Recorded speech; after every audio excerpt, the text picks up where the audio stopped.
దేవునికి మహిమ కలుగునుగాక. అందరికి మరణాత. ఈ వీడియోలో 2 భాగములున్నవి. 1. సిలువ విలువ ధ్యాన కలువ అను పుస్తకములోని దేవదాసు అయ్యగారి ప్రసంగము యొక్క క్లుప్త వివరణ. 2.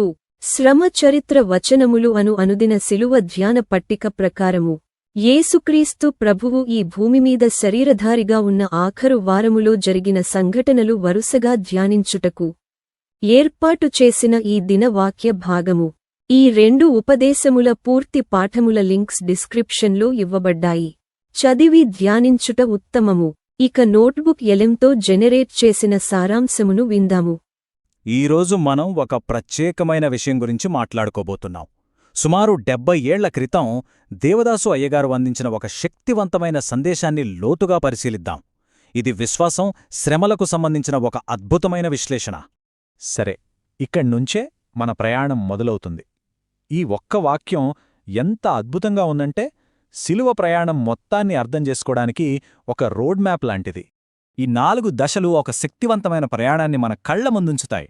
ఒక కష్టం యొక్క మొదటి ఛాయ నుండి దానిపై మనం సాధించే అద్భుతమైన విజయం వరకు ఆ ప్రయాణం ఎలా ఉంటుందో చూద్దాం. మొదటిగా మొదటి దశ గురించి మాట్లాడుకుందాం. సిలువ నీడ. అసలు దీని అర్థమేంటి? ఇది ఒక కష్టం మన జీవితంలోకి ప్రవేశించడానికి ముందు దాని నీడ మనపై పడే క్షణమన్మాట. అంటే మనకేదో కష్టం రాబోతోందని ముందుగానే తెలిసిపోవడం. దీన్నే మనం ముందు చూపు దశ అని పిలవచ్చు. ఇది అచ్చం క్రీస్తు యెరూషలేముకు ఇంకా చాలా దూరంలో ఉన్నప్పుడే తాను ఎదుర్కోబోయే శ్రమల గురించి మాట్లాడటం మొదలుపెట్టినట్టుంటుంది. ఇప్పుడు చూడండి, రాబోయే కష్టం గురించి తెలిసినప్పుడు స్పందనలలో ఎంత పెద్ద తేడా ఉందో. ఒకవైపు క్రీస్తులో దృఢమైన నిశ్చయం కనిపిస్తోంది, మరోవైపు ఒక అవిశ్వాసిలో భయం, నిరాశ కనిపిస్తాయి. ఒకే పరిస్థితికి 2 పూర్తి భిన్నమైన ప్రతిస్పందనలు. సరే, ఇప్పుడు ఆ శ్రమ దూరం నుంచి దగ్గరకు వస్తుంటే పరిస్థితి ఎలా మారుతుంది? అదే మన 2వ దశ, సిలువ సమీపము. ఇది ఆసన్నమయ్యే దశ అంటాం. అంటే భవిష్యత్తులో ఏదో జరుగుతోంది అనుకున్నది కాస్త ఇప్పుడు కళ్లముందే అతి త్వరలోనే జరగబోయే వాస్తవంగా మారుతోంది.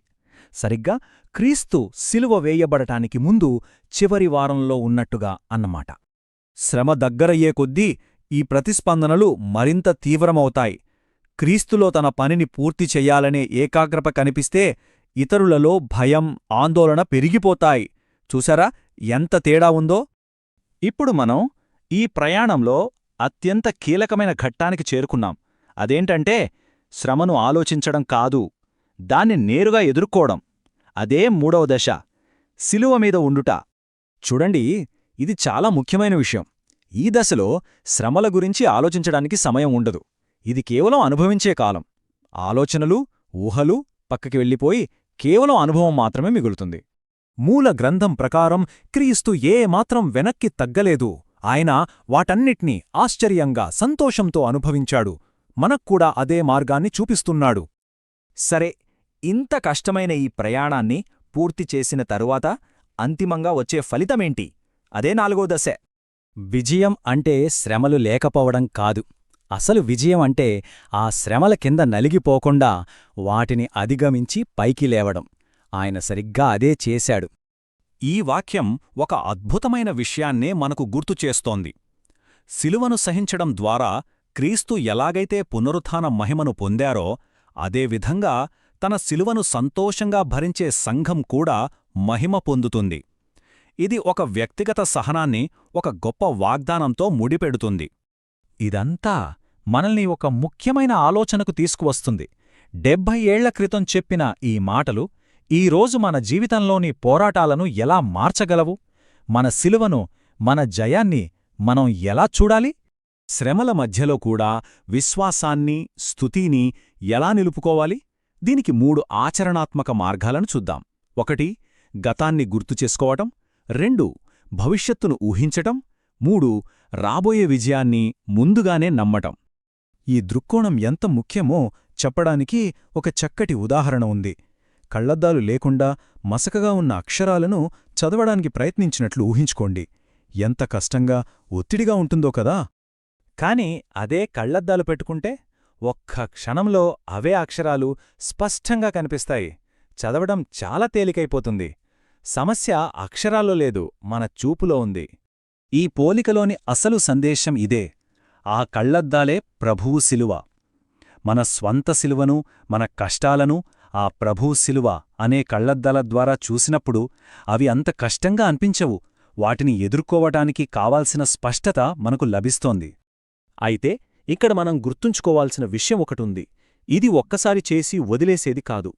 ప్రతి కష్టాన్ని ప్రభువు శిలువలో నుంచి చూడటం ఒక అలవాటుగా మార్చుకోవాలి. నిరాశ నుండి విజయానికి నడిపించే మార్గం ఇదే. 70 ఏళ్ల క్రితం అందించిన ఈ సందేశం ఈరోజు మనందర్నీ ఒక లోతైన ప్రశ్నతో ముగిస్తోంది. మన జీవితంలో ఎదురయ్యే ప్రతి కష్టాన్ని ప్రభువు శిలువలోనుంచే చూస్తున్నామా? క్రైస్తవ విశ్వాసంలో ఓ విచిత్రమైన కాని చాలా లోతైన ఒక వైరుధ్యముంది. అదేంటంటే, నిజంగా జీవించాలంటే ఒక విత్తనంలా మనం మొదట చనిపోవాలి. ఏంటిది? వినడానికి వింతగా ఉంది కదూ? సరే, ఈ ఆలోచన వెనుక ఉన్న అద్భుతమైన సత్యాన్ని ఇప్పుడు మనం చూద్దాం. ఈ కథనం ఒక ఊహించని మరుపుతో మొదలవుతుంది. కొంతమంది ప్రభు మహిమను చూద్దామని వస్తారు. కాని వాళ్లకు దొరికిన సమాధానమేంటంటే, మహిమకు ముందు శ్రమను చూడటానికి సిద్ధపడాలి అని. ఇక్కడే అస్సలు పాయింట్ దాగి ఉంది. నిజమైన, శాశ్వతమైన గౌరవం, మహిమ అవి నేరుగా వెతికితే దొరికేవి కావు. అవి త్యాగం, శ్రమ అని ఒక కష్టమైన మార్గం గుండా వెళ్ళినప్పుడే మనకు దక్కుతాయి. సో ఇక్కడ మనం అర్థం చేసుకోవాల్సిన కీలకమైన విషయం ఏంటంటే, ఒకటి జరగాలంటే ఇంకొకటి జరిగి తీరాలి. అంటే అపారమైన మహిమ రావడానికి ముందు దానికి తగ్గట్టుగా అపారమైన పరీక్ష కూడా ఉంటుంది. ఈ విషయాన్ని ఒక శక్తివంతమైన రూపకంతో ఇంకా బాగా అర్థం చేసుకుందాం. ఈ కఠినమైన నిజాన్ని వివరించడానికి యేసుప్రభు వాడిన ఒక అద్భుతమైన ఉదాహరణను ఇప్పుడు మనం పరిశీలిద్దాం. చూడండి, ఈ కాన్సెప్ట్ను ఒకే ఒక్క గోధుమ గింజ ఉదాహరణతో ఎంత అద్భుతంగా వివరించారో. అది భూమిలో పడి చావకపోతే ఒంటరిగానే మిగిలిపోతుంది. కాని అది చస్తేనే, అంటే తనను తాను త్యాగం చేసుకుంటేనే విస్తారంగా ఫలిస్తుంది. ఇది కేవలం వ్యవసాయానికి సంబంధించిన సూత్రం కాదు, మన ఆత్మీయ ఎదుగుదలకు కూడా ఇది అచ్చంగా వర్తిస్తుంది. అయితే ఇక్కడ మరణం అంటే మనం అనుకునే భౌతిక మరణం కాదు సుమా. ఇది పూర్తిగా ఆత్మీయమైనది. అంటే మన పాత స్వభావాన్ని, మన పాత ఆశయాలను, లోక సంబంధమైన బంధాలను వదిలేసి ఒక కొత్త జీవితంలోకి అడుగుపెట్టడం అన్నమాట. మన మూలగ్రంథం ప్రకారం ఈ మార్పు 2 దశల్లో జరుగుతుంది. ఈ ఆత్మీయ ప్రయాణం మొదటి మృతితో మొదలవుతుంది. అంటే మన పాత జీవితానికి గుడ్ బై చెప్పి ఒక కొత్త హృదయాన్ని పొందడం. ఈ మొదటి అడుగులో ఒక వ్యక్తి గర్వం, అనవసరమైన పోటీ, భౌతిక కోరికలు లాంటి వాటినుంచి బయటపడి ఒక కొత్త ఉద్దేశ్యం కోసం సిద్ధపడతాడు. సో ఈ ప్రాసెస్లో 3 స్టెప్సుంటాయి. ఫస్ట్, లోక ఆకర్షణలను వదిలిపెట్టాలి. సెకండ్, ఒక కొత్త హృదయాన్ని పొందాలి. ఫైనల్గా దీని ఫలితంగా ఒక వ్యక్తి గొప్ప ఆత్మీయ ఫలాలను ఇచ్చే శక్తి ఉన్న ఒక విత్తనంగా మారతాడనమాట. కానీ ఒక్క నిమిషం, విత్తనంగా మారడమనేది ఆరంభం మాత్రమే. అసలైన ఎదుగుదల ఎక్కడ జరుగుతుందంటే 2వ మృతి అనే తర్వాతి దశలోనే. ఈ రెండిటి మధ్య తేడాను గమనించండి. మొదటి మృతి అనేది ఒక వ్యక్తి తనకోసం, తన ఆత్మీయ ఎదుగుదల కోసం జరిగేది, పాపస్థితి నుండి బయటపడటానికి. కాని 2వ మృతి అలా కాదు. అది ఇతరుల కోసం తనను తాను త్యాగం చేసుకోవడం. సింపుల్గా చెప్పాలంటే కేవలం విత్తనంగా ఉండిపోకుండా ఫలించే చెట్టుగా మారటం లాంటిది. మరి ఈ 2వ మరణం అంటే ఏంటి? వేటిని వదులుకోవాలి అంటే శారీరక సుఖాలు, నాకే అంతా తెలుసు అనే గర్వం, అధికార దాహం, ఇంకా స్వార్థంతో నిండిన ఆశయాలు. వీటన్నిటినీ మన జీవితం నుంచి తీసేయాలి. ఇది ఖచ్చితంగా కష్టమే, కాని చాలా అవసరమైన త్యాగం. ఇదంతా విన్నాక ఒక ముఖ్యమైన ప్రశ్న వస్తుంది. ఇంత బాధాకరమైన ఈ స్వయానికి చనిపోవడం అనే ప్రక్రియ అసలు ఎందుకు అవసరం?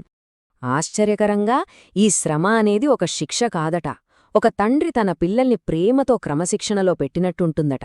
ఈ ఆలోచన హెబ్రీలకు రాసిన పత్రికలోని మాటలతో సరిగ్గా కనెక్ట్ అవుతుంది. దీని అర్థమేంటంటే, శ్రమ అనేది మనల్ని వదిలేసినట్టు కాదు, దానికి బదులుగా మనం దేవునికి చెందినవాళ్లం అనడానికి ఒక గుర్తు. అది మనల్ని శిక్షించడానికి కాదు, మనల్ని ఇంకా మెరుగ్గా, ఉన్నతంగా తీర్చిదిద్దడానికి ఉపయోగపడే ఒక సాధనం.